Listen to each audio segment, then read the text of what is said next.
Speaking of reliability, a podcast with good friends talking with you about reliability engineering topics.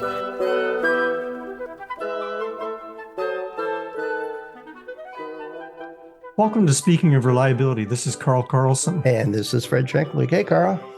Hey, Fred.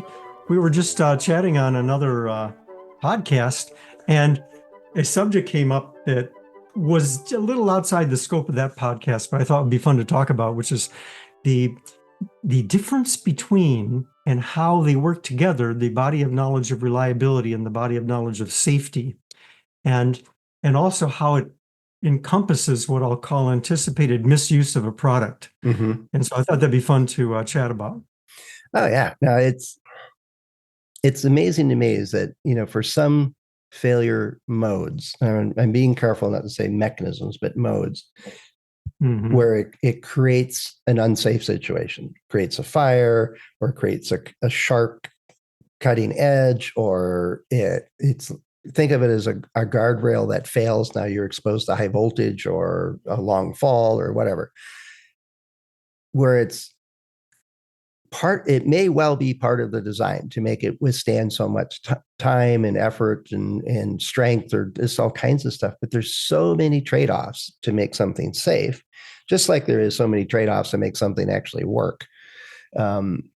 It's part of the mix, and it's not technically reliability's role to monitor safety. And some organizations have safety engineers that look for that. And there's regulatory requirements that tend to look at safety issues more closely than what we typically do. Yet, and I think you would agree, Carl, is that we get to experiment with the product and push it into areas where it's not expected to actually work. Think halt test, for example, or rapid stressing, or freeze thaw situations and stuff like that, which some products actually do see. And we're looking to see if lights turn on, it does its particular function, it meets these particular requirements and has so much bandwidth or whatever it is we're monitoring. But if it explodes, I'm thinking of Dilbert cartoons, we usually note that down and tell somebody. If something bad happens, and it's not just us. I think software engineers are on the hook ethically to do that. Mechanical reliability engineers have it in their code of conduct.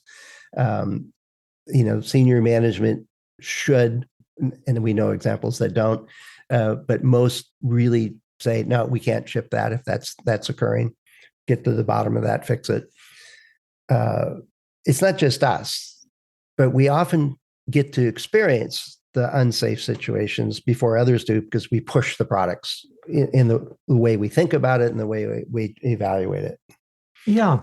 So let me just push this a little further along and offer an opinion about something. So you have a widget, and the widget has requirements, has functions and requirements, and those are part of technical specifications. And maybe the widget has a certain temperature range it operates within, or vibration, or dust, or whatever. How high you can drop it and it still works. There's a lot of different requirements that you could have. And from a reliability standpoint, by definition, we say the product accomplishes its intended function.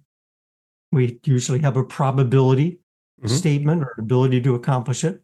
And we have under specified conditions, which include the operating environment and the profiles and the load profiles, et cetera, and over a period of time.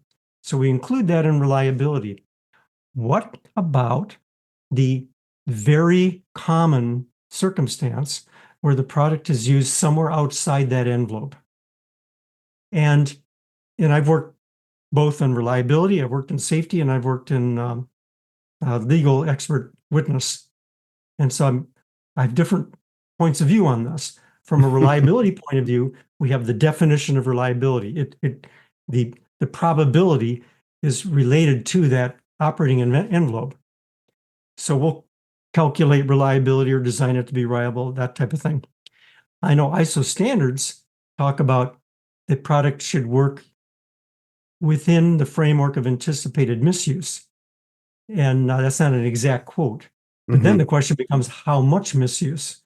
And because everything will fail if it's misused enough. Yeah, if you try hard enough or give it to a teenage daughter, it will not work much longer. That's right. And on the other hand, if it does fail, so now we have a reliability failure, we don't want to have a safety problem. So that's the whole body of knowledge called fail-safe. Yep. So when it fails, and that's what in lead up before we hit the record button, you were telling some stories about that. And where a product, if it fails, and we don't want it to fail, but if it does, we want it to fail safely. Right. And so that's why there's the difference in these bodies of knowledge. Well, think of it as this way: is you're making a necklace to hold like your badge to go through doors at work. And anybody that works in a building that has key pass or badge passes going into it probably have or use those necklaces, or many conferences put a badge on you with your name and stuff like that, and it signals that you're part of the conference, right? And I remember being part of a conference committee, and they said, let's not use those badges or the straps that we used last year because they don't break away. What would happen if one of those badges got caught in the elevator door and didn't trigger it to reopen, and the elevator started moving, and you got this, webbed strap around your neck, Yeah. And he said, we're going to spend, 2 cents more per, and you can get those straps that have a breakaway. They have a clasp in them that is designed that you can fairly easily snap it together, unsnap it, but it's intended to be a breakaway. It fails safe. If that gets caught in something, it will undo itself before you get a broken neck, is kind of the idea. And I think I was telling you a story about another product that was a handheld device. And one of the issues was it had a wrist strap on it. And if you fell and caught yourself with your hand with that device in your hand, it would bend your wrist, and the strap would work as a lever and amplify the force, and it would break your wrist. So they added a breakaway in that so that the product itself would separate with forces that were less than what it would take to break a wrist.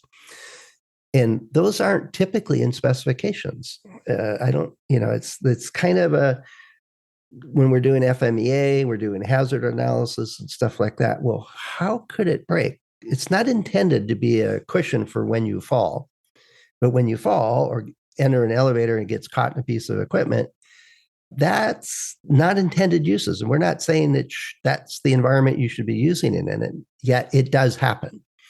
Or drops. People say you can't drop it. Well, where's the famous one? I was in the news a few years ago. I think it was a new iPhone came out, and people in New York City where it was 0 degrees or really cold, and their phones wouldn't work when they were outside because it was too cold. It's like, is that unintended? For a handheld worldwide mobile device that you can't use it when you're waiting for the bus? I don't think so. So I think that should be intended. It should be intended, but it's a continuum of sets of stresses, not just temperature, not just force for breakaway, not for what all of these different environmental and usage conditions. Oh, what's the other one? Is the Southwest Airlines has lots and lots of short hops for their airplanes, and they were getting lots of cracks and failures in the fuselage because think of it, it's an aluminum can essentially, and you're pressurizing and unpressurizing it. And they were doing so many more than other airlines because they're doing lots of short hops. They were having damage to their fuselage much quicker than, say, a long haul flights or ones that did more, cross country type flights rather than the short hops. Did Boeing anticipate that? I don't know. Well, obviously they should anticipate it. What comes to mind, Fred, is the whole subject of risk, where you have a severity and separately you have an occurrence or likelihood. Yep. And severity scale, we're talking about safety, but the same principles apply to complete loss of product, which may not be unsafe, but you lose the product entirely, versus a minor annoyance or a degradation of the product function. And so that comes into the same subject because you can have a mechanical circuit breaker, where the, like, I think back in my automotive years, where you could, you might drive over a curb and it'll bend something and you'll have a degraded performance, Hmm. but it doesn't break to where it's completely unsafe. And the degraded performance gets you going to go to a dealer to get the car fixed. There's You are from the tons of auto industry. examples. You think There's, the yeah, first thing you right. think of is go to the dealer. No, no, no, no. You go to your Oh, no, no, mechanic okay. Mechanic in your own backyard. But there or is wherever. a Yeah, whole yeah. subject of fault tolerance. So there's the fail safe that we talked about, but then there's fault tolerance where you tolerate the failure and you have degraded performance. Some call it, what's it called? Graceful. Graceful failure. Yeah. Yeah. In like in high-end server type stuff with redundant systems and so on, is that if one server goes out, um, you might have 9 of your 10 still running. So you can't do quite as much traffic and as many calculations as of when you had all 10. And that's a 10% degradation, for example, where there's enough slack in the other ones to pick it up. But that's by design. The system is saying our availability is very, very important. Another extreme example is there's in woodworking, the table saw is a very dangerous piece of equipment. And it's you got this spinning blade with sharp edges, designed to cut through wood, and it doesn't distinguish cutting through fingers, which some woodworkers I know have had major injuries with that. There's a product out there now called that. I don't know exactly how it does it technology wise, but it senses that this is flesh, and they can use if a person's holding like a hot dog on a board and it hits the saw immediately stops. It's like 20 nanoseconds or something. It's amazingly fast. And they have a device under the hood that just explodes a piece of metal into the blade and shatters the blade and just dead stops it. The motor and the blade take a lot of damage. And you have to replace pretty much everything in it, but you didn't cut your hot dog or your finger or anything like that. It'll just touch it and immediately stop. It's amazing technology. Yet it's failing safe, but it destroys the equipment. And is that Yeah. an appropriate trade-off?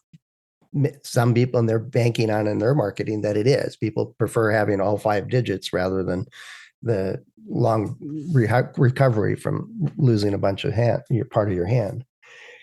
This is so important discussion. This is why, like in an FMEA, I want humans involved uh, because the human team can wrestle with things like this and then get it to management if needed. But Mm-hmm. let's take a scenario. In an FMEA, you are looking for failure modes, which are the manner in which the product doesn't accomplish the function and requirements, associated requirements. Well, now, one FMEA team may say, okay, so the product requirements say do not use above, 100 degrees Fahrenheit or something. Right. And so but I'm hearing that people are using it at 105 degrees Fahrenheit. Do we count that as a failure? And then some people say, no, it's not a failure. And other people say, yeah, that's intended misuse. So we're going to count it as a failure. And then the question becomes, well, if it fails at 105 degrees and it's a safety issue or a bad issue, or you lose the product entirely, Mm-hmm. that's a high severity failure. The first team we talked about would not have even explored that because they said it's not a failure because Right. it's used outside the operating envelope. This is a very critical discussion that FMEA teams, and even before you start the FMEA, you should collaborate with your management to make sure everybody's on board as to what do you call a failure. Yeah. And that always baffles me is that there's two parts of this that I want to comment on. One of them is that part of the brainstorming of how does it fail and what are the natures of those things like that should be unfettered. There's some boundaries to it and we'll sort it out later, right? But for example, if a meteor strikes your product, it will fail, depending on the size of the meteor, I suppose. Do we want to deal with that if it's a catastrophic failure and it, does all this stuff? Well, Probably not. probably not. if it's a nuclear site, yeah, we probably will, kind of thing. To some extent, Yes. there's some safeguards or backups or fail-safe protocols and so on Or the space shuttle. or the space shuttle, all kinds of stuff that is designed to deal with all kinds of uncertainty. And yet, if I'm making a mechanical pencil, the consequence is not all that bad. I lose the pencil, uh, but it's $2. I can go get another one. Well, I don't know about inflation these days, but the idea is it's always part of the discussion, whether it's how does it fail, what consequences it has, and so on. And the more safety issue stuff, and that's where if it's a 10 on the severity on the FMEA, the top rank, it's very unsafe. It's going to destroy lots of capital. It's going to harm people or the environment in serious ways, things like that. It really doesn't matter what the occurrence is. You need to deal with it. And right. Mitigate that's that the most, safety problem. yeah, negate the safety problem or mitigate it or, safeguard for it, make sure it fails safe, things like that. And the more hazardous you are, I'm thinking like chemical plants with toxic chemicals as part of their process, you better put stuff in the place to deal with that. Where if my mechanical pencil, I really don't expect it to shatter and cut my hand when I hold it. So it's a different level of design and security, but the economics to make it so that it's a stable device and doesn't shatter and cut my hand is pretty simple compared to protecting a nuclear power plant. Right, right. Let me share something from from my book and also in my teaching. I say that if you have the right team, this is FMEA. Mm-hmm. What is a failure mode? And you could have a tiger break into the room and stomp on the product or eat it. You could have a meteor come through, things like that. You can brainstorm failure modes to infinity. Mm-hmm. There's no limit to how the mind could create failure modes. The question I pose and the answer is if you have the right team members on the FMEA team, and I mean you have a diverse cross section, you're looking at it from different points of view, a blind spot of one person will be caught by someone else. If you have the right people in the room, if no one is concerned about it, then I'm not going to take it up. Yeah. If one person's concerned about it, I'm not going to vote them out. I'm going to listen to it, make sure we take it into account, explore it. So I don't use voting. I just want to see, is anybody concerned about nobody's concerned about the tiger coming through the door, then we're not going to take that up and waste our time on it. I would totally agree with you on the tiger coming through the door and eating your product, but I just saw a video yesterday of a dog eating a lithium battery pack for some device and it caught it on fire. Well, there you go. And so if you were in that team, you'd go, I'm kind of concerned that we should take that into account. That's right. Yeah. It's like, do we really want to make these packs replaceable? And you can lay it around someplace where a dog can eat it. And somebody's, oh, that'll never happen. I'd pull up the video if I could find it. They're like, really? And it was like on a home security camera catching this dog chewing on this thing. I'm like, and when there's a close call, I encourage people to collaborate with management. Like years ago at General Motors, we had this process called door fit, mm-hmm. and in the door fit, we would use this is back a long time ago, decades ago. We'd use a 2x4. You'd open the door, put a 2x4 between the hinges and the what's called the A pillar in the door, and then if you're an artisan, you can close the door very carefully and you'll actually adjust the door up or down depending on where you put the 2x4 and how mm-hmm. much force you put on it. And that was a door fit procedure long, long time ago. And so then we're designing the next generation of doors. And we said, do we want to take that into account that we're going to use a 2x4 door fit? And the management said, no. We want to design the doors so that when you install the hinges and install the door, it's going to fit. We don't need to adjust. Let's get rid of that step. Yeah. Let's get rid of that step. So there's collaboration. There's a back and forth, like you use the word trade-off, where you have to look at the pros and cons of things and and what are people concerned about, and what are the assumptions going in. But that's so important, I think, to have that human element. And if you're going to go to AI, which we will, you got to make sure that AI is really informed by all the diverse voices, and is not just some software programmer from one point of view, Yeah. so that it actually catches those concerns from the different points of view of different subject matter experts. Well, there's a whole another series of episodes of AI. And I know we've talked about it before a little bit too, Yeah, but I there's know. I've more got coming on lots that. of concerns. It's But interesting, Fred, you brought up AI, and that's going to be like a podcast series, is reliability and AI. And but I just was sharing a story here where I watched a YouTube series called Veritasium, which is a physics-based series. And in one episode, they talked about the development and research and design of protein molecules, okay. how diverse they are. There's like almost an infinite number of different kind of protein molecules. And they are able to design, with the use of AI, protein molecules that attack certain cancer cells and certain types of very targeted, that would have taken years and years and years of testing to what do you call it, back and forth To test fail. randomly find it. Yeah, basically. Yeah, with AI, they could go at it very quickly, and they have. So there's a lot of uses, but I also have lots of concerns.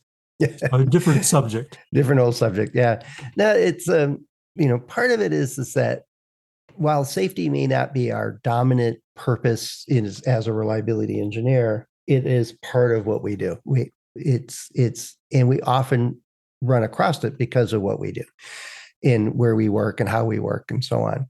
It's just as equally important to everybody else in the building, everybody else in the organization. And I would submit that it's important to our customers too, and to the end users of our products and systems, that when they purchase a solution, it should not harm them, and it should be safe to use, and those kinds of things. So there's lots of overlap. And I think the biggest overlap for us is that when it fails, which is a part of what we deal with, is when it fails, we should always think of, well, what happens then?